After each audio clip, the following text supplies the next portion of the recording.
Maka sekarang mudah sekali ibu-ibu dan bapak-bapak sekalian, mereka yang ngomong tentang Islam, mereka adalah yang dianggap anti pemerintahan hari ini. Maka kemudian ketika kita bicara tentang anti Islamofobia, itu orang di luar pemerintahan. Orang pemerintahan justru dianggap pemrakarsa, penggagas, pelaku dari Islamofobia. Paling tidak part of government, seperti misalnya para buzzer dan lain sebagainya.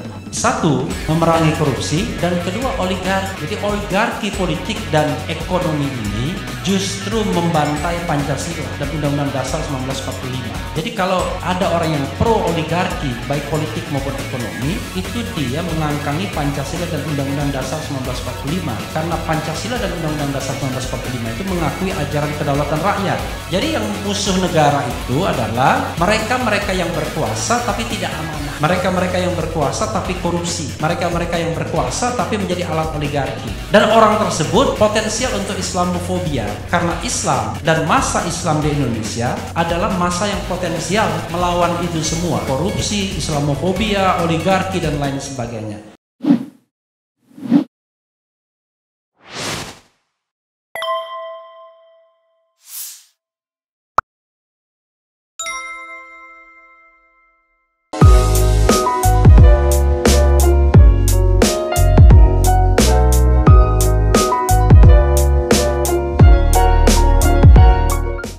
Baik, tanpa berlama-lama kita persilakan waktu 30 menit ke depan untuk Pak Refli untuk memaparkan paparannya. Kita beri tepuk tangan yang meriah untuk itu.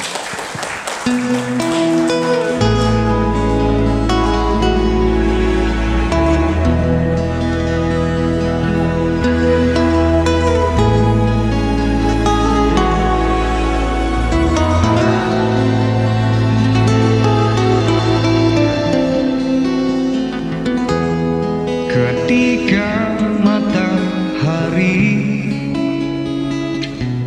hanya di atas kepala panas melelehkan,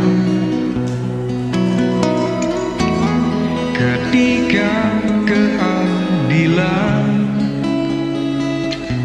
akan ditegakkan di hari akhir zaman. Padam yang luas, tak ada naungan, tapi engkau pemimpin adil.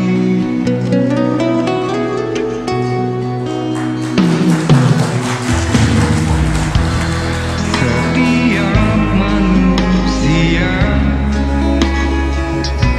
adalah khalifah di muka bumi ini. Engkau khalifah dari khalifah,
Tapi engkau khalifah,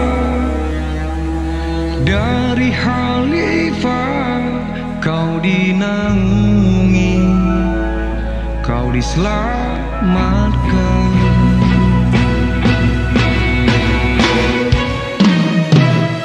Engkau bisa bawa mata air kebaikan bagi manusia.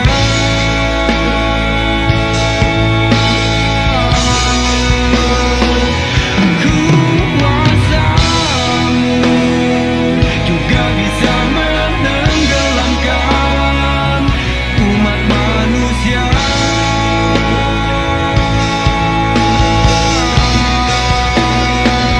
Engkau bisa bawa mata air kebaikan bagi manusia.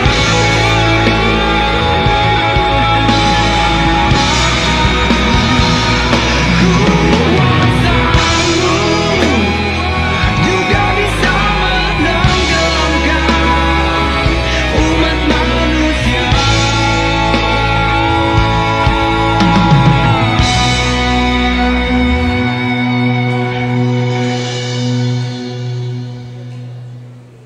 Tapi engkau khalifah, dari khalifah. Ya, terima kasih atas pemutaran lagunya, ibu-ibu dan bapak-bapak sekalian. Itu tadi lagu saya yang saya bikin bersama seorang pengamen. Jadi saya bikin ide dan syairnya, pengamen cari nadanya. Itu satu dari 17 lagu yang sudah kami buat. Jadi lagunya itu PCR, politik, cinta, dan religi. Jadi yang tadi yang religi, yang politik ada, yang cinta ada juga. Jadi cinta itu misalnya judulnya dikejar mantan, lelaki yang tak miliki hatimu, ya, ada juga gitu ya. Ya saya harus menyapa, Assalamualaikum warahmatullahi wabarakatuh. Keren jelas. Saya harus menyapa satu demi satu tamu-tamu undangan di sini. Yang pertama-tama adalah Gubernur Daerah Istimewa Yogyakarta yang diwakili oleh Bapak Dewo Isnubroto. Datang ya Pak Dewonya ya? Udah ya? Oke. Kemudian ada juga Forum Koordinasi Pimpinan Daerah Istimewa Yogyakarta, Dewan Penasehat dan Dewan Pakar ICMI, Ketua Majelis Pengurus Wilayah ICMI, Profesor Mahfud Solihin PhD, walaupun profesor di UGM, junior saya juga dia. Cuma karena profesor kelihatan tua. Itulah susahnya kalau udah profesor ya. Kemudian Rektor Universitas Muhammadiyah, juga kalau beliau senior saya, Bapak Profesor Dr. Insinyur Gunawan Budianto, dan rekan saya Profesor Nikmatul Huda. Saya sering bertemu dalam berbagai kesempatan. Ada Pak Habib Girzin juga, ya, saya sering sekali dengar nama beliau, ya, baru pertama bertemu. Kemudian jadi ada Pak Hadi Kusumo, ada Pak Wakil Wali Kota, dan bapak-bapak ibu sekalian yang tidak bisa saya sebutkan satu demi satu. Saya senang sekali bisa bicara dan diundang di forum ini, apalagi tadi sudah diperdengarkan satu lagu saya, ya, karena saya bukan Ahmad Dhani, belum dipercaya orang. Tapi mudah-mudahan nanti viral ya. Yang sudah viral itu ya ganti presiden. 2024 ganti presiden, pasti ganti pas pampres. Jadi 2024 pasti ganti presiden, karena presiden itu kan itu konstitusi. Kebangsaan dan Islamofobia, saya ingin bicara empat hal. Pertama adalah the latest development sekarang ini, ya, perkembangan terakhir. Yang kedua, internasional. Yang ketiga, barangkali tiga saja sebenarnya. Agak sejarah sedikit, nasionalisme versus Islam. Kemudian yang empat barangkali bicara mengenai what has to be done, apa yang harus kita lakukan ke depan, ya. Nah, mudah-mudahan saya bisa mendapatkan waktu tambahan, karena saya lihat baik sekali tuan rumah cuma dapat ngomong 30 menit tapi 15 menit digunakan. Prof Nimatul juga begitu. Jadi saya punya waktu 30 menit tambahan, insya Allah, mudah-mudahan ya. Jadi kegiatan ini, ibu-ibu dan bapak-bapak sekalian, itu sebenarnya hampir bertepatan dengan deklarasi kemarin. Jadi kemarin itu bertempat di Masjid Al-Azhar, itu sudah dideklarasikan yang namanya GENAI. GENAI itu Gerakan Nasional Anti-Islamofobia. Dan ini sebenarnya saya ikut harusnya di sana, karena saya juga termasuk inisiator, bukan inisiatornya, yang pertama kali ikut dalam rapatnya di rumah Ahmad Dhani. Jadi Ahmad Dhani seorang musisi, kita tahu kalibernya, itu tanggal 13 Juni yang lalu mengundang beberapa tokoh, ulama, aktivis di rumahnya dan ngomong tentang Islamofobia ini. Yang datang ada puluhan tokoh pada waktu itu, dan rata-rata so-called kadang-kadang dipersepsikan sebagai orang yang berada di luar lingkar kekuasaan. Nah, ini juga problem kita nantinya, yang saya harus frankly speaking ya. Jadi seolah-olah mereka yang ingin mempromosikan gerakan anti-Islamofobia itu tiba-tiba kok berada di luar lingkar kekuasaan. Padahal kan kita ingin merajut kebangsaan, itu yang penting. Dan setelah pertemuan 13 Juni itu dilanjutkan beberapa pertemuan dan kemarin deklarasinya. Namanya GENAI, walaupun saya sih sebenarnya mengusulkan namanya Galaksi, tapi rupanya saya bukan kalah suara, sudah diadopsi nama Galaksi itu, tapi entah tiba-tiba ada yang mengubahnya jadi GENAI. Jadi Galaksi itu adalah Gerakan Lawan Aksi Islamofobia. Kenapa saya memberikan nama itu? Islamofobia itu kan ibaratnya orang yang anti-Islam, curiga dengan Islam, ya kan, nggak suka Islam dan lain sebagainya. Dan berdasarkan keyakinan konstitusional saya, nggak apa-apa orang nggak suka Islam, nggak apa-apa orang nggak cinta Islam, nggak apa-apa orang benci Islam, asal dalam hatinya sendiri, ya kan.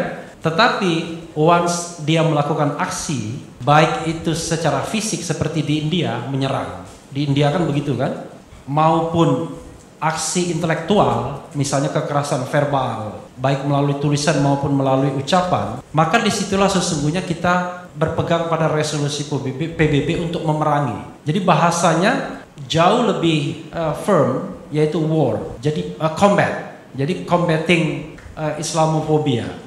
Kalau namanya GENAI, Gerakan Nasional Anti-Islamofobia, saya bilang ini sih anti yang anti, kan Islamofobia anti-Islam kan. Jadi kalau diterjemahkan Gerakan Nasional Anti-Islam, kira-kira begitu. Dia anti, kita anti, ya kan. Padahal PBB mengatakan combating, ya, perangi. Bukan hanya soal anti saja, saya juga bisa anti kan, anti doping, tapi kan not doing something, tidak melakukan apapun, ya kan. Anti itu bisa nggak melakukan apapun. Nah, untuk anti, jadi pasif. Saya bilang Galaksi Gerakan Lawan Aksi Islamofobia, tapi unfortunately akhirnya diganti namanya. Dan Galaksi itu untuk menunjukkan Islam is rahmatan lil alamin. Jadi dia tidak hanya urusan nasional, tapi urusan galaksi, ya kan, kira-kira gitu. Dan galaksi itu akronim, enak ya. Galaksi, kalau kita di luar negeri kan galaksi kan lebih mudah mengenalkan. Tapi berhadapan sama orang-orang tua ini susah juga. Taunya GNPF ulama gitu-gitu kan. Gerakan Nasional Pembela Fatwa Ulama dan lain sebagainya. Jadi nama galaksi akhirnya tereliminasi ya. Padahal saya sudah bikin syair lagu tentang Islamofobia dengan menyebut galaksi itu ya. Oke. Tetapi menarik ibu-ibu dan bapak-bapak sekalian kalau kita melihat perkembangan terakhir. Karena motornya bukanlah orang yang selama ini dipersepsikan sebagai kanan di dalam politik atau aktivitas politik di Indonesia. Jadi misalnya seorang Ahmad Dhani, kita kan tidak pernah melihat Ahmad Dhani itu adalah orang kanan atau aktivis Islam dari Muhammadiyah.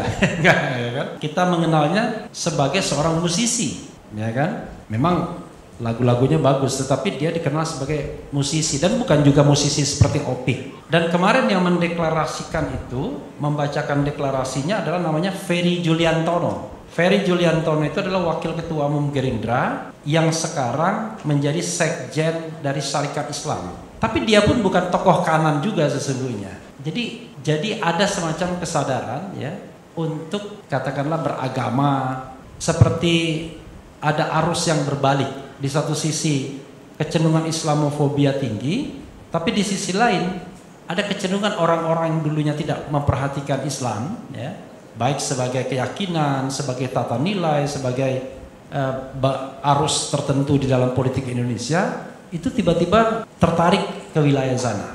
Entah dengan kesadaran atau motif apapun. Jadi yang mendeklarasikan itu Ferry Juliantono, tapi yang hadir memang para ulama, para kiai dan lain sebagainya, termasuk dari organisasi-organisasi atau ormas-ormas Islam.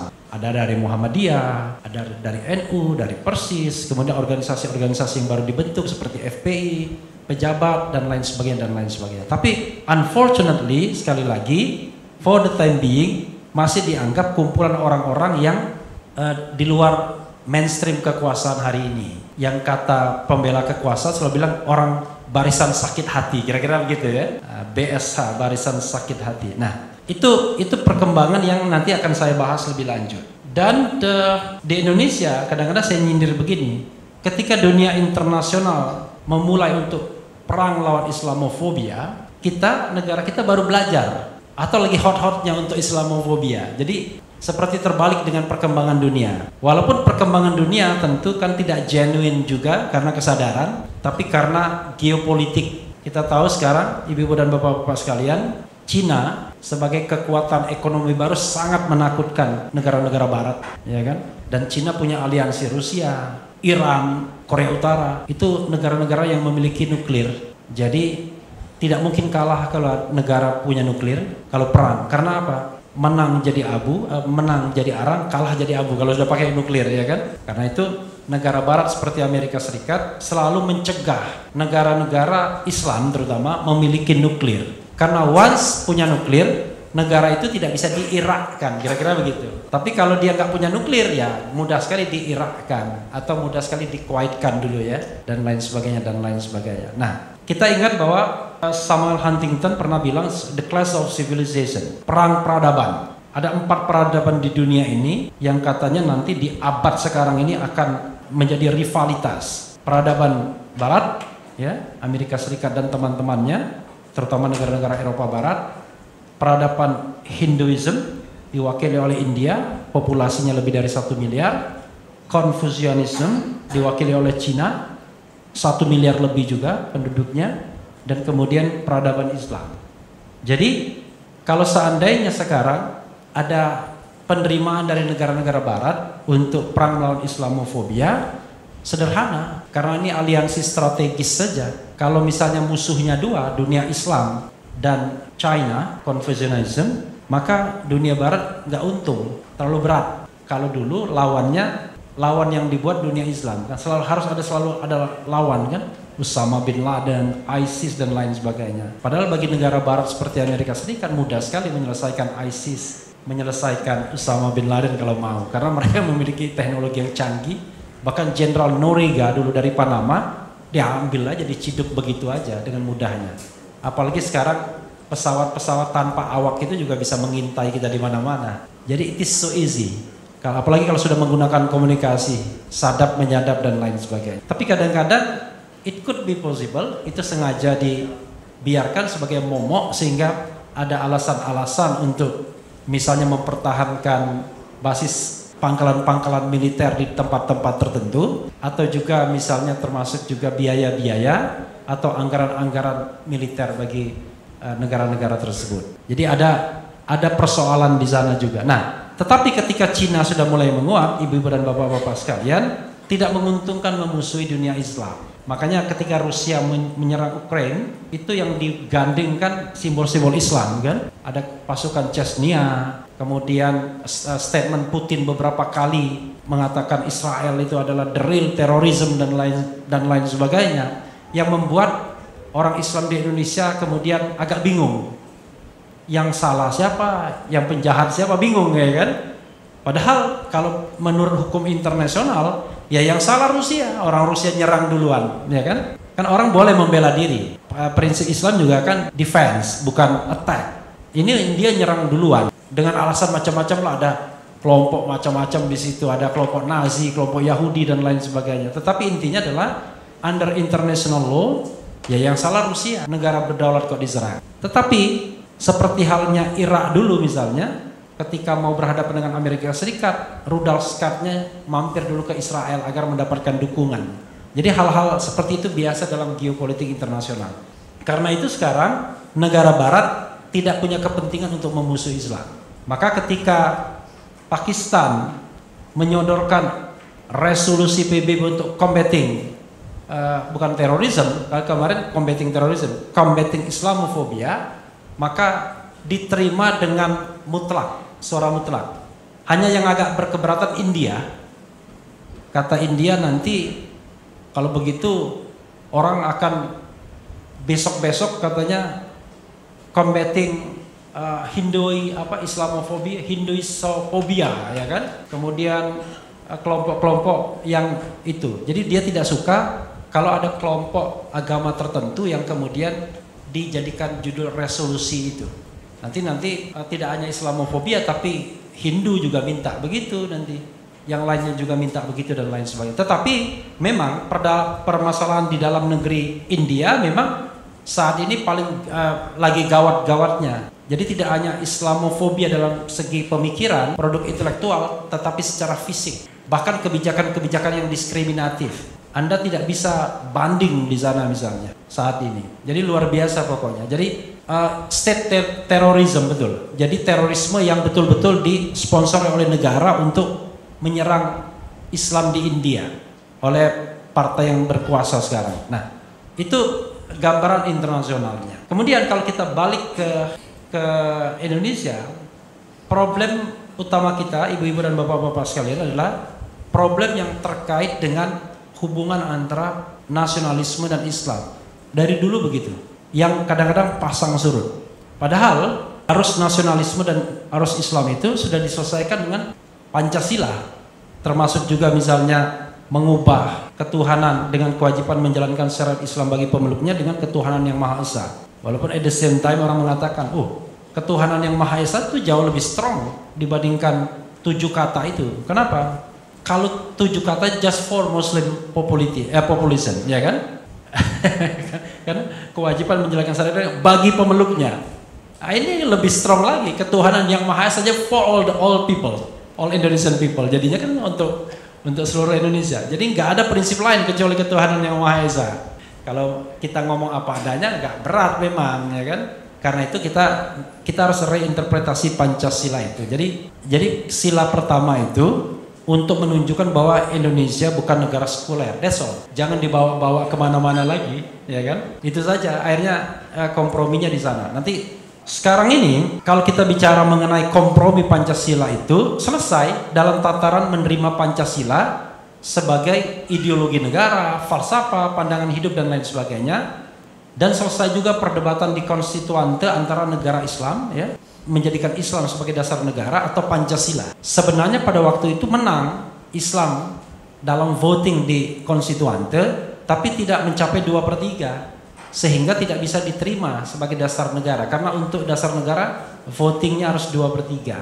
Maka Soekarno kemudian mengeluarkan dekret presiden 5 Juli 59. Itu kekuasaan ekstra konstitusional. Jadi tidak konstitusional, tapi karena post factum diakui, maka dia menjadi ekstra konstitusional. Tapi walaupun kita menyelesaikan itu melalui penerimaan perubahan sila pertama, kemudian melalui dekret 5 Juli 59, tapi persaingan Islam dan nasionalis ini kan nggak pernah selesai sebenarnya di praktik di lapangannya. Memang Islamic Party atau Partai Islam, ya, itu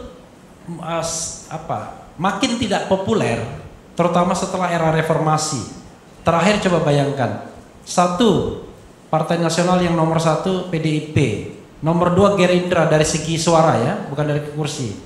3 Partai Nasional lagi Golkar, 4 Partai Nasional lagi Nasdem. Nah 5 baru partai yang Islam atau berbasis masa Islam, PKB. Nomor 5 bayangkan, 1, 2, 3, 4 Partai Nasionalis semua. Sebelumnya juga begitu. Pemilu 99 PDIP nomor 1, Golkar nomor 2, PKB kayak sepertinya dari sisi suara bisa masih nomor 3 pada waktu itu. Tapi belakangan makin surut. Tapi surutnya itu tidak berarti menghilangkan persaingan secara tidak langsung itu. Hanya memang pragmatisme politik hari ini membuat itu tidak terlalu mengental dalam satu stream. Nah streamnya justru bukan di partai-partai politik sekarang ini, tapi pada kelompok-kelompok di luar mainstream kekuasaan. Karena partai politik 9 itu setuju dalam pemerintahan, 2 yang oposisi. Padahal oposisinya itu sendiri bukan partai Islam juga dua-duanya. satu PKS, satu Demokrat. Sementara di pemerintahan ada partai nasionalis, ada partai Islam. Tapi tone seperti itu nggak pernah hilang sesungguhnya. Maka sekarang mudah sekali ibu-ibu dan bapak-bapak sekalian, mereka yang ngomong tentang Islam, mereka adalah yang dianggap anti pemerintahan hari ini. Maka kemudian ketika kita bicara tentang anti Islamofobia, itu orang di luar pemerintahan. Orang pemerintahan justru dianggap pemrakarsa, penggagas, pelaku dari Islamofobia. Paling tidak part of government. Seperti misalnya para buzzer dan lain sebagainya. Kalau ada sedikit tentang Islam, ribut, wah langsung cepat diangkat. Misalnya kalau ada masalah dengan Gubernur Sumatera Barat, waduh langsung cepat diangkat. Ada masalah sedikit dengan Aceh, kira-kira basis-basis dulu yang tidak endorse pemerintahan sekarang.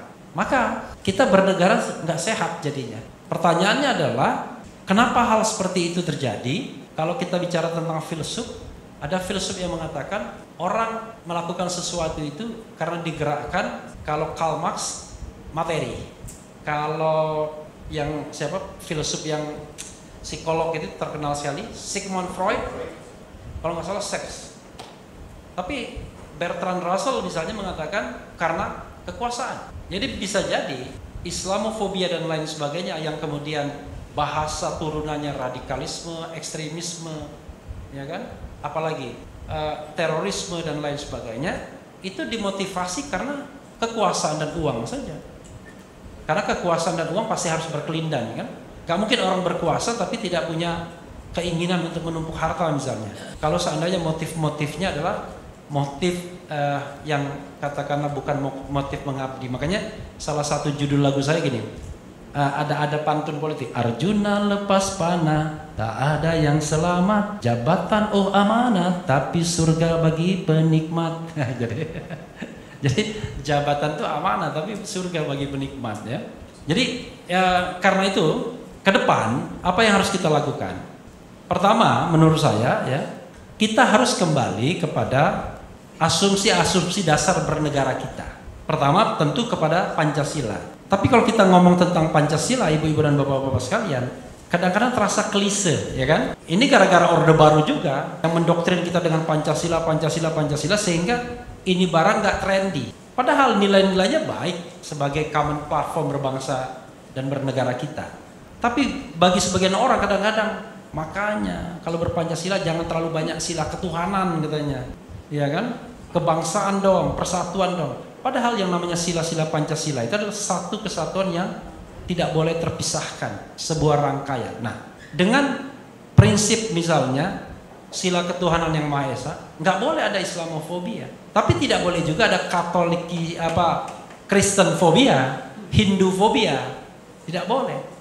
Semua agama harus mendapatkan tempat yang sama di Republik ini, agama ya, tempat yang sama untuk memperjuangkan nilai-nilai agamanya dalam kerangka Pancasila dan Konstitusi Undang-Undang Dasar 45. Makanya Bung Karno mengatakan begini, pernah di dalam sidang BPUPKI dia berpidato, seandainya katanya orang-orang Islam itu ingin undang-undang, sebagian besar undang-undang itu berisi nilai-nilai Islam, maka kirimlah orang Islam sebanyak-banyaknya. Seandainya orang-orang Kristen menginginkan sebagian besar nilai-nilai dari undang-undang itu berisi ajaran Injil, maka kirimlah wakil rakyat sebanyak-banyaknya di DPR pemilu. Artinya dalam pemikiran founding parents seperti Bung Karno, dia tidak alergi kok dengan aspirasi keagamaan itu. Yang paling penting adalah kita mengenal boundary. Sekarang orang bicara tentang politik identitas misalnya. Loh, masa identitas kita mau hilangkan, ya kan? Padahal orang yang bicara politik identitas juga kalau dia musim pemilu gunakan juga. Kalau hari lain dia nggak pernah menggunakan haji. Tapi kalau dalam pemilu, waduh, disebutkan semua haji, haja, ya kan? Dan lain sebagainya. Teman saya yang profesor doktor, hari lain biasanya disebut profesor doktor. Begitu musim pilkada, haji dia. Profesor doktornya hilang, ya kan? Mendadak kadrun, ya kan?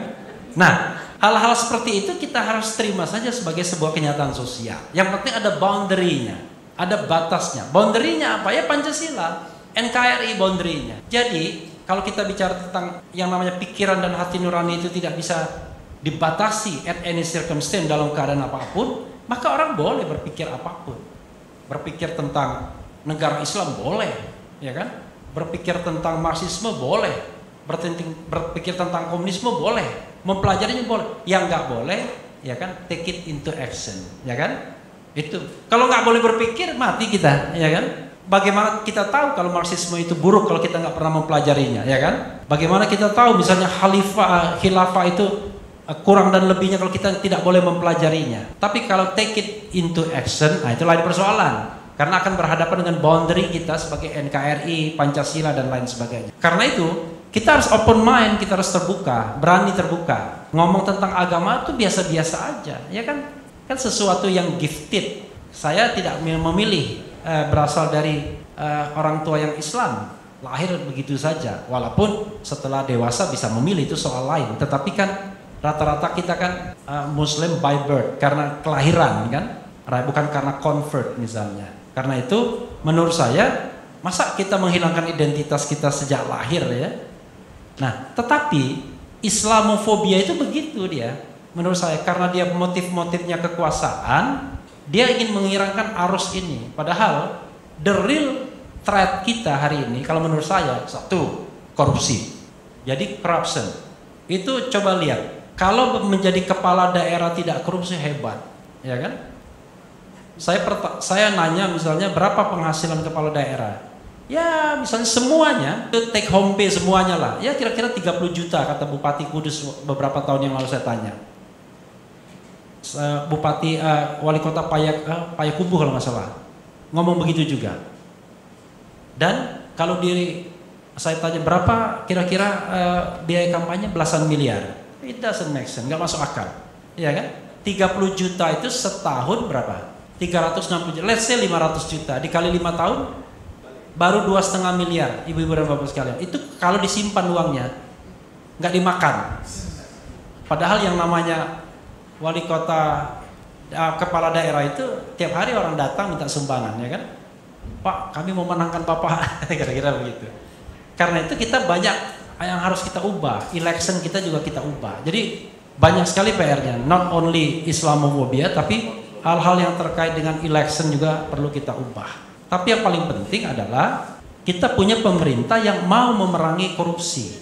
Makanya lagu saya kan, kita harus cari presiden yang benci korupsi dan kedua tak takut oligarki, ya kan? Jadi satu, memerangi korupsi, dan kedua oligarki. Jadi oligarki politik dan ekonomi ini justru membantai Pancasila dan Undang-Undang Dasar 1945. Jadi kalau ada orang yang pro oligarki baik politik maupun ekonomi, itu dia mengangkangi Pancasila dan Undang-Undang Dasar 1945. Karena Pancasila dan Undang-Undang Dasar 1945 itu mengakui ajaran kedaulatan rakyat, constitutional democracy, demokrasi konstitusional.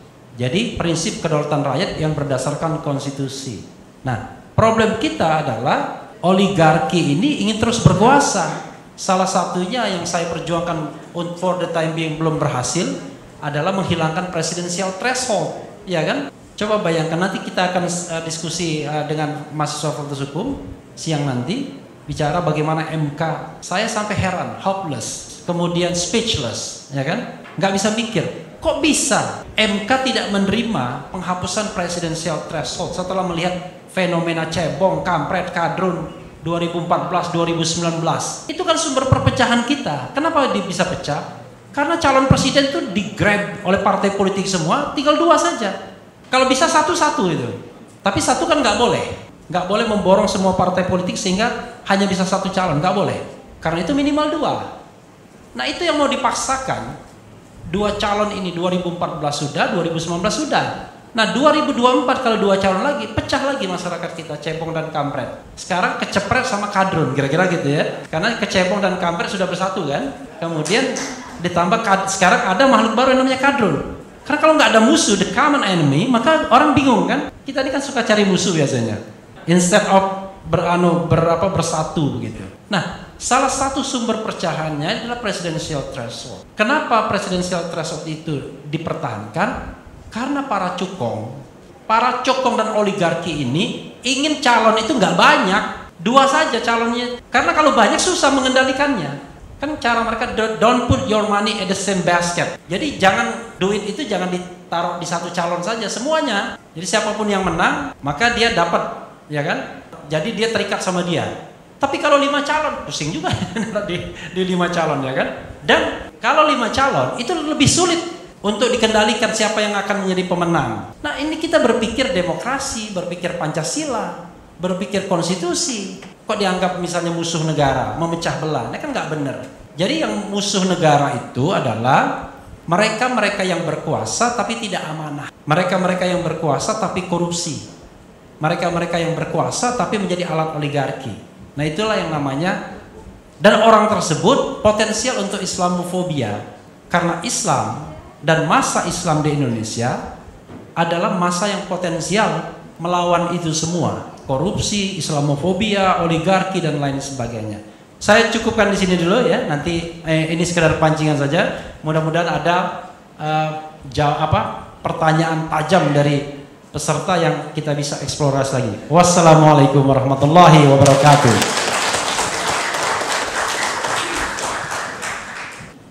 Assalamualaikum warahmatullahi wabarakatuh. Assalamualaikum. Perkenalkan, nama saya Riana Depangestu dari mahasiswa Fakultas Hukum. Islamofobia kan muncul pertama kali di Eropa, yang mana dilatar belakangi dengan ketakutan para mereka terhadap perkembangan Islam, dan juga ini diperparah dengan peristiwa 9/11 di Amerika. Lalu dan tidak habis pikir juga, Indonesia yang merupakan negara yang memiliki penganut Islam terbesar di dunia, namun seringkali beberapa media itu sering memberitakan seolah-olah memunculkan isu Islamofobia itu sendiri. Dan pertanyaannya itu, bagaimana bentuk-bentuk Islamofobia di kalangan masyarakat Indonesia itu sendiri? Terima kasih. Assalamualaikum warahmatullahi wabarakatuh. Baik, terima kasih. Pertanyaan kedua dari Bapak di tengah sini. Terima kasih. Assalamualaikum warahmatullahi wabarakatuh. Kepada Bang Refri, Islamofobia itu kalau kita cermati muncul ketika gadget sudah ada ya, dan itu fenomena yang menurut saya fenomena medsos. Karena di rumah saya sampai hari ini nggak pernah ada orang yang Islamofobia. Di kampung saya nggak pernah terjadi, di kelurahan saya nggak pernah terjadi secara real ya. Di Sleman saya tinggal nggak pernah terjadi berita-berita di mana masjid dikerutuki kain batu ataupun orang neriakin orang sedang azan, nggak pernah terjadi. Di Jogja pun nggak pernah terjadi. Jadi Islamofobia itu apa sebenarnya? Jangan-jangan sesuatu yang kita besar-besarkan, atau siapa yang fobia itu juga masalah. Karena yang fobia ternyata di medsos itu orang-orang yang juga orang Islam. Hampir mungkin sekian persen terbanyak yang dikatakan fobia Islam itu orang-orang kita sendiri. Bang Refri, kira-kira identifikasinya bagaimana Bang untuk Islamofobia yang real gitu loh? Terima kasih. Matur menurut saya namanya Sigit Baskara dari Divisi Wisata dan Budaya ISPI. Keren, cerdas, terpercaya. Ini penggemar Aisyah juga Pak. Ini menurut saya juga dari Aisyah bersama Ibu Rita Lismiati. Ini ingin ikut mendiskusikan yang Indonesia yang sekarang ini menjadi kita tidak nyaman gitu ya, terutama saya pribadi gitu. Nah, jadi kenapa kita ini yang mayoritas umat Islam gampang sekali diadu gitu ya, dan harusnya tidak ada Islamofobia di Indonesia gitu. Dalam hal ini judul yang tertera di depan adalah meneguhkan komitmen kebangsaan dan memberantas Islamofobia. Saya dari Aisyah mensupport, mendukung penuh gitu, meneguhkan komitmen kebangsaan, memberantas Islamofobia ini. Dan di Indonesia ini tentunya dikuasai oleh peng-peng ya, penguasa dan pengusaha gitu ya. Mereka ini saya lihat itu tidak terlihat membela kita sebagai umat Islam gitu. Kemudian pengusaha punya aturan sendiri, pengusaha-pengusaha itu punya aturan sendiri, bukan pemerintah lagi. Tetapi ya karena itu akibatnya yang rugi siapa? Tentunya ya yang rugi adalah rakyat sendiri kan, seperti itu. Kemudian yang kedua, kita ini dikuasai oleh oligarki. Untuk ke depan ini, bagaimana strategi kita untuk 2024? Kemudian untuk segera undang-undang Islamofobia ini diterbitkan lah. Ya, saya kira itu yang perlu saya sampaikan. Terima kasih. Assalamualaikum warahmatullahi wabarakatuh. Ya, tadi ada yang tanya bentuk-bentuk Islamofobia ya. Kalau kita bicara bentuk Islamofobia, tadi saya katakan serangan atau aksi Islamofobia ini bisa sifatnya fisik, bisa sifatnya non fisik. Kalau sifatnya fisik, barangkali kita tidak terlalu banyak contohnya, walaupun tetap saja ada ya pelecehan-pelecehan terhadap mereka yang katakanlah menggunakan atribut Islam ya, entah itu celana cingkrang, pakai jilbab dan lain sebagainya. Tapi sebenarnya ada juga hal yang patut kita syukuri. Ada perkembangan yang menarik yang barangkali kita juga harus apresiasi. Sebagai contoh misalnya penggunaan jilbab ya. Tentu sebagian kita ada yang tidak percaya bahwa itu adalah sebuah kewajiban. Karena itu kan masih pro dan kontra, ada yang pakai, ada yang enggak. Tetapi bukan itu inti bernegara berpancasila itu. Bernegara berpancasila itu adalah menghormati keyakinan orang. Jadi kalau mau pakai kerudung silahkan, mau pakai cadar juga dibolehkan, kan begitu. Kira-kira tahun 90-an awal kita mungkin susah akan melihat ada presenter atau reporter TV yang menggunakan jilbab on cam. Hampir nggak ada, karena waktu itu saya pernah melamar di SCTV dan memang nggak mungkin ada presenter atau reporter TV yang pakai kerudung gitu, nggak mungkin. Apalagi TVRI, ya kan, harus pakai sanggul gitu. Tapi sekarang itu hal yang biasa dan orang tidak lagi langsung asosiatif. Wah, kalau pakai kerudung pasti orangnya konservatif, tidak open mind dan lain sebagainya. Itu sudah hilang. Itu perkembangan yang menurut saya bagus. Sekarang orang biasa melihat bahkan atlet volleyball bisa pakai kerudung, atlet panjat tebing pakai kerudung. Walaupun sebagian orang bule juga bingung, kok olahraga kok ditutupin kira-kira gitu. Tetapi ternyata dengan keyakinannya mereka tetap bisa berprestasi bahkan level dunia panjat tebing itu. Nah itu satu perkembangan yang patut kita syukuri. Tapi kalau kita bicara tentang kekerasan intelektual, kekerasan yang sifatnya non fisik, mohon maaf ya, kalau saya harus menyinggung suatu merek ya, nonton aja Cokro TV, ya kan? Isinya Islamofobi semua itu, ya kan? Sama TV 2045 ya, yang begitu. Dan biasanya kalau ada orang-orang yang kritis dengan kekuasaan bisa digoreng sama mereka. Sebagai contoh misalnya begini, kekerasan yang terhadap Ustadz Abdul Somad misalnya. Saya mencermati ya, Ustadz Abdul Somad, apa yang salah dengan dia? Kok mau dilarang? Masalahnya sederhana, dia kritis dengan kekuasaan saja. Coba kalau dia misalnya tidak kritis dengan kekuasaan, apapun yang disampaikan boleh semua. Nah karena itu menurut saya penting juga nih, ya kan, aparat baik TNI maupun Polri bersikap netral untuk melihat ini. Saya sampai protes begini, misalnya gini, kita itu kalau di dalam negeri ini berbeda pendapat, itu seperti dalam keluarga. Kalau ada tetangga ikut-ikutan, kita justru tolak tetangga itu. Tapi tidak begitu. Begitu ada warga negara yang dilecehkan di luar negeri, Ustadz Abdul Somad misalnya, terus sebagian masyarakat kita kok malah membela Singapura gitu. Bingung saya.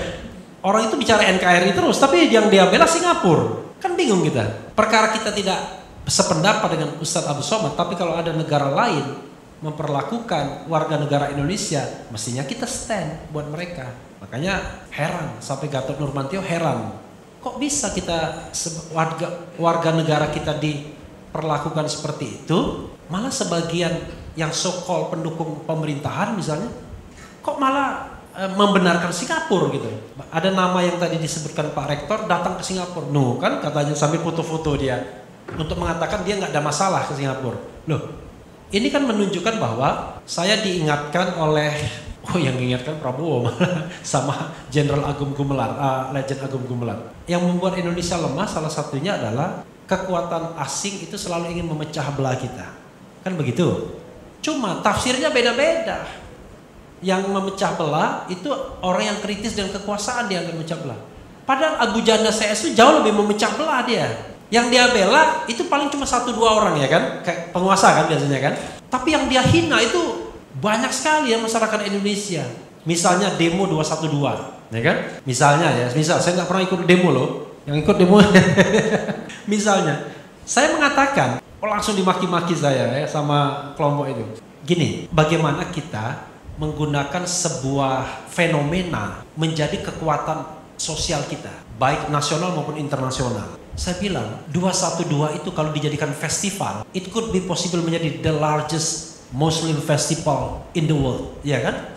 The biggest. Coba bayangkan, festival Padang Arafah aja itu hanya diikuti 3 juta umat manusia, kira-kira begitu kan? Festival Padang Arafah setiap 9 Zulhijjah, ini bisa diikuti 10 juta, it could be possible, bayangkan. Tapi masalahnya penguasanya alergi dengan yang begitu. Padahal kalau dikanalisasi, kan bisa jadi ya festival 212 itu menjadi ladang bagi transaksi Islam internasional misalnya.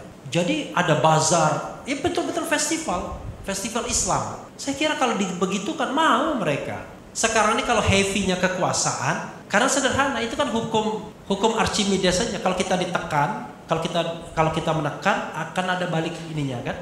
Makanya tidak tenggelam. Kenapa heavy-nya politik? Karena pemerintah menekan. Satu-satunya demo FPI yang aman itu adalah FPI yang palsu itu. Yang dikawal tuh malah, ya kan? Tapi yang lainnya nggak boleh. Menurut saya itu kita harus shifting, open mind untuk melihat bahwa anak bangsa ini memang berbeda-beda, tapi jangan musuhi dia, jadikan dia sumber kekuatan. Bayangkan. Tapi bagi seorang yang Islamofobia nggak suka dia pasti kalau ada the biggest atau the largest Muslim festival in the world, nggak suka dia, gelisah langsung ya kan. Tapi kalau bagi mereka yang tidak Islamofobia santai aja. Tapi seorang non-Muslim nggak suka, nggak juga. Saya punya teman Lius Sungkarisma, Antoni Budiawan, Rocky Gerung, itu nggak ada masalah tuh dengan yang begitu. Hah? Iya, it's okay lah. Tetapi maksudnya nggak ada masalah dengan yang begitu ya. Oke. Lalu yang media sosial tadi, sebenarnya Islamofobia itu tidak hanya di media sosial, cuma recordnya kan nggak ada. Zaman dulu itu Islamofobia juga terjadi. Saya kasih contoh misalnya Haji Agus Salim, itu pernah dilecehkan juga. Jadi ketika dia pidato ada yang bilang ya kan, kalau jenggot kan identik dengan apa. Lalu ketika dia konferensi meja bundar kalau tidak salah, kemudian dia sempat disinggung karena dia makan pakai tangan gitu. Which is itu kan lebih pada karena dia tradisi Islamnya. Ini kita harus stop ya. Stop ya. Ya. Ya, saya lanjutkan lagi ya, Ibu dan Bapak sekalian. Jadi kenapa kemudian Islamofobia ini dipelihara? Sederhana sih sebenarnya. Ini kan teori mengalihkan masalah yang utama. Kan sederhana kan? Jadi kalau misalnya kita ada masalah real problem di negara ini apa? Ini nggak apa-apa, kita kan dewasa, frankly speaking. Masalah kita korupsi tadi saya katakan. Kalau dari segi ekonomi, utang luar negeri. Sri Mulyani misalnya mengatakan kita ada potensial untuk jadi Sri Lanka katanya. Bayangkan. Ini yang ngomong Menteri Keuangan loh, bukan orang pinggir jalan. Bukan Rizal Ramli yang anti pemerintah misalnya dianggap. Tapi Sri Mulyani Menteri Keuangan yang tahu betul kemampuan keuangan kita. Bayangkan, untuk bayar utang kita harus ngutang juga. Itu pun baru bayar bunganya misalnya. Tapi jangan salah, yang bangkrut negara. Pejabat-pejabat sama peng-pengnya nggak bangkrut dia. Something happen to this country, mereka lari tinggal ke luar negeri. Karena uang yang parkir di Singapura juga banyak. Kira-kira begitu. Ini hal-hal seperti inilah yang kita harus betul-betul lihat gitu. Jangan sampai kemudian jualan terorisme, kemudian ekstremisme, apalagi intoleransi dan lain sebagainya, politik identitas, itu menutupi real problem negara ini. Di mana real problemnya di bidang politik. Negara ini kok justru menuju ke otoritarianisme, di bidang ekonomi ke arah kebangkrutan. Nah cuma kita sebagai rakyat nggak boleh ngomong begini. Kalau ngomong begini, Anda ekstremis, kira-kira begitu. Padahal itu problem. Bahkan TV luar negeri kemarin bicara tentang hidden debt, utang yang tersembunyi dengan China. Jadi TV apa yang membahasnya? Pokoknya bahasa Inggrisnya kayak orang Asia Selatan. TV India atau apa? Bicara tentang negara-negara yang terancam bangkrut karena utang sama negara Cina. Jadi teman saya Bosman Mardigul datang ketemu orang, nanya jalan dia di Tianjin. Kok bahasa Inggrismu bagus sekali? Ya saya bolak-balik ke Afrika katanya. Ngapain di Afrika? Ya, will be new China katanya. Akan menjadi Cina baru. Nah, kalau kita bilang China as a country itu enggak syarat. Tapi sama buzzer itu bisa dibolak-balik. Ketika Sutioso ngomong Cina, ancaman Cina negara itu, jadi Bang Yos ngomong Cina itu bukan etnis. Kalau dia kan Tionghoa. Saya tidak ngomong Tionghoa, saya ngomong negara. Di mana negara adidaya itu China dengan keuangan yang besarnya, dia membutuhkan untuk menganeksasi negara lain. Caranya adalah tadi ngasih utang banyak-banyak sehingga tidak mampu lagi bayar, udah bargaining position mereka tinggal pilih apa kompensasinya. Makanya ibu-ibu dan bapak-bapak sekalian, dia mohon maaf ya sama Pak ini juga ya, dari aparat misalnya. Kenapa isu tentang reklamasi itu misalnya begitu dahsyatnya, termasuk misalnya kereta cepat dan lain sebagainya, atau misalnya IKN. Iya, salah satu analisis walaupun belum tentu benar juga tentang IKN misalnya. Ketika dia dibangun di sana, siapa yang mampu membeli rumah di sana? Yang jelas tanah pasti sudah naik 100 kali lipat daripada sebelumnya. Maka yang mampu membeli di sana itu hanya dua jenis. Orang kaya sini dan orang asing. Orang kaya sini beli rumah di sana paling untuk investasi. Mana mau dia pindah ke Kalimantan sana, mending di Jakarta. Bahkan beberapa warga negara di Singapura stay-nya. Karena itu dia akan beli rumah sebagai aset saja ya, rumah kosong. ASN kira-kira mampu beli rumah enggak? Yang suruh pindah nggak mampu kan? Maka ASN itu paling akan kontrak, ya ngontrak di pinggir-pinggiran dan lain sebagainya. Dan dia anak istrinya dia nggak akan dia bawa karena kehidupannya akan jauh lebih mahal nantinya, ya kan? Nah, yang mampu membeli lagi adalah, ini mohon maaf, ini analisis salah seorang ekonom, orang asing yang memang dideploy ke sana, dia beli, mungkin dia nikahi orang lokal dan lain sebagainya, dia beli, dia mampu tinggal di sana. Lalu hidupnya dari mana? Tinggal dari asal negaranya, doing business di sana. Selesai. Ya. Maka dia jadi ekosistem yang baru. Nah, kalau kita ngomong begini, sering karena dianggap waduh karena kita anti pemerintah. Enggak, kita ngomong yang benar soal negara ini, bukan ngomong yang salah. Tapi yang begini nggak bisa kita ngomong sama yang namanya oligarki, karena oligarki itu nggak penting bagi dia negara ini mau bangkrut atau enggak. Bagi oligark, ya kan, sifat oligarki itu negara bangkrut dia enggak, pergi aja dia ke luar negeri kemana, karena dia warga kosmopolit. Oligarki itu enggak kayak kita warga Jogja, begitu Jogja ada apa-apa pusing kita mau pindah kemana. Kan kemampuan kita kan nasional aja, bukan internasional. Tapi oligarki itu warga kosmopolit dia. Nah, yang begini ini sebenarnya kan pikiran rasional, cuma selalu dipersepsi bahwa wah itu nggak benar dan lain sebagainya. Justru kita tidak ingin itu terjadi. Karena itu kita ingatkan di awal, kan kira-kira gitu ya. Oke, ini nggak banyak waktunya sayang sekali, sebenarnya banyak yang mau bisa di-share ya. Nah, lalu bagaimana strategi 2024? Kalau saya ya, ibu-ibu dan bapak-bapak sekalian, saya kan appeal sama Presiden Jokowi sebenarnya. Kalau Presiden Jokowi mau dicatat sebagai presiden yang meninggalkan warisan baik, legacy yang baik bagi bangsa ini, lakukan dua hal saya bilang untuk terkait 2024. Satu, hilangkan presidensial threshold. Dia bilang, loh kan threshold kan tergantung MK. Ya enggak juga, kita tahu MK kan tergantung istana juga. Udahlah kita paham lah itu. Istana kedip matanya, oh udah langsung dia loh. Ya kan? Saya, Pak Iwan, paham itu orang-orang MK itu seperti apa, ya kan? Apalagi sekarang dapat gratifikasi 15 tahun masa jabatan, bayangkan. Itu nggak benar itu sebenarnya. Masa ada perubahan undang-undang berlaku pada incumbent? Kalau dikurangi masa jabatannya nggak mau dia kan? Karena itu satu, hilangkan presidential threshold agar putra-putra terbaik ini bisa menjadi calon. Sehingga nanti masyarakat memilih berdasarkan orang yang dianggap baik tersebut. Satu. Tapi belum selesai. Yang kedua, Pak Jokowi jangan memihak salah satu pasangan calon. Loh, maksudnya sebagai negarawan yang sudah paripurna 2 periode, dia pastikan pemilu itu jujur dan adil. Jujur dan adil. Maksudnya tidak boleh ada money politics, ya kan? Dan state aparatus baik sipil maupun militer nggak boleh terlibat di dalam proses berpemilu. Karena itu yang dikeluhkan. Terlibat dalam apa? Terlibat dalam memenangkan salah satu pasangan calon. Utamanya misalnya incumbent atau calon yang di-endorse incumbent, biasanya begitu. Nah, ini yang sebenarnya akan banyak menolong Indonesia nantinya. Ke depan, pasca 2024 setelah terpilih pemimpin itu, kita berharap mereka menjadi enlightened leader. Jadi pemimpin yang tercerahkan. Nah, nanti saya interview sama Pak Jimli misalnya. 2024 itu 25 tahun konstitusi kita sejak perubahan pertama 1999. Saatnya kita melakukan overhaul, evaluasi.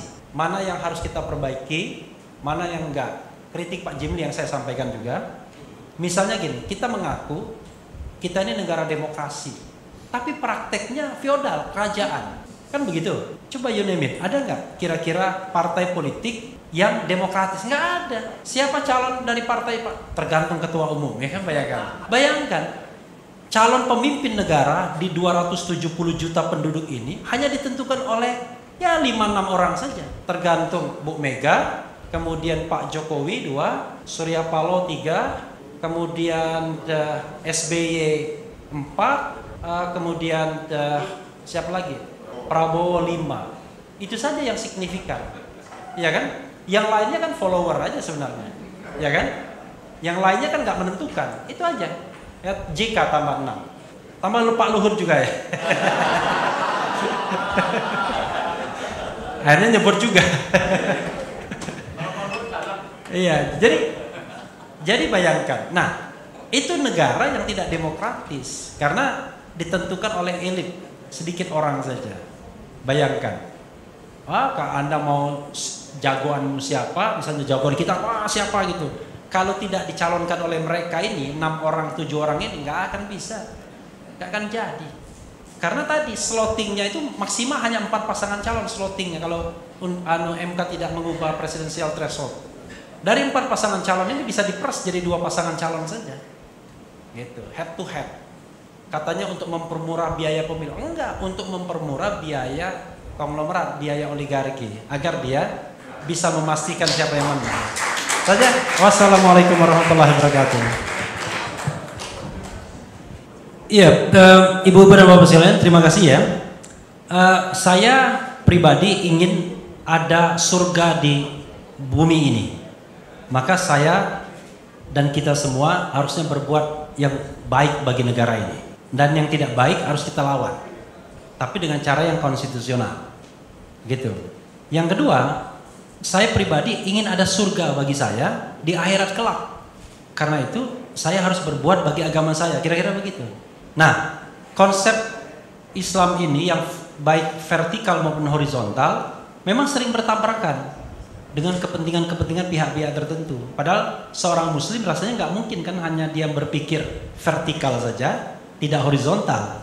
Tapi tidak mungkin horizontal saja, tapi tidak vertikal. Nah, Islamofobia itu mau memisahkan ini. Urusan vertikal-vertikal saja, urusan horizontal saja. Makanya sering sekali Islam dimanapun di dunia ini berbenturan dengan keinginan-keinginan orang yang ingin memisahkan antara prinsip akhirat dengan prinsip hidup di dunia. Terima kasih. Assalamualaikum warahmatullahi wabarakatuh.